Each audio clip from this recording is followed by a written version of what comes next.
అనుమానము స్థితిలో ప్రభు తిరిగి లెగుస్తాడా అన్న కాపలా చేయుటకాయ కావలి వారిని పెట్టుకున్నారు. ఆ విధంగా రోమా ప్రభుత్వం వారు కూడా అనుమతించి ఉన్నారు.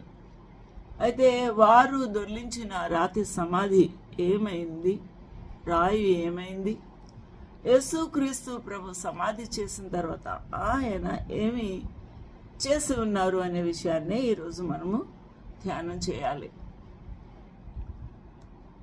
మత్తయి సువార్త 27:57 ప్రకారం యేసు శిష్యుడిగా ఉన్న అరిమతయి యోసేపు అను ఈ ధనవంతుడు ఆ యొక్క శుక్రవారం సాయంకాలం అయినప్పుడు పిలాతు వద్దకు వెళ్ళి యేసు దేహము తనకిమ్మని అడగా ఆయన అనుమతించినప్పుడు ఆ ధనవంతుడు నికోదేము కూడా బోళముతో కలిపిన అగరు రమారమి 150 సేర్ల ఎత్తు తెచ్చి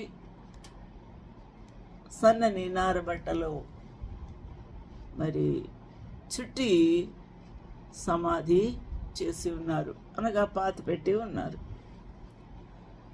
ఈ యొక్క వచనాలు మనము యోహాను సువార్త, మత్తయి సువార్త 27:57, యోహాను సువార్త 19వ అధ్యాయము 19:40 కూడా మనము చూడవచ్చు. 19:42, లూకా 23:55. గలిలయ స్త్రీలు యేసుక్రీస్తు ప్రభు యొక్క దేహమును ఎక్కడ పాతిపెట్టిరో దగ్గరగా ఉండి చూసి వారు వెళ్ళిపోయి ఉన్నారు. అది సబ్బాతు దినము.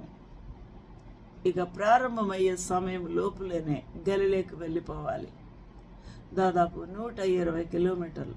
మరి ఏ విధంగా స్త్రీలు అక్కడికి చేరుకున్నారో, వారు తిరిగి యేసుక్రీస్తు ప్రభు దేహముకు పూయుటకాయ సుగంధ ద్రవ్యములను తీసుకొని వచ్చుటకాయ సిద్ధపడి వెళ్ళి ఉన్నారు.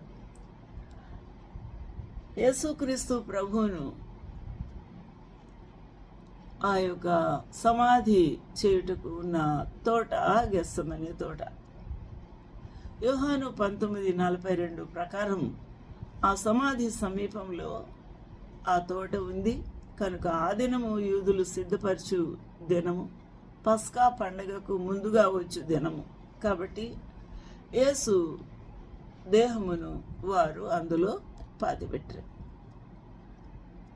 యేసుక్రీస్తు ప్రభు పరిచర్యలో బోధించిన ఒక అద్భుతమైన మాట ఉంది. అదేమనగా మృతులు దేవుని కుమారుని శబ్దం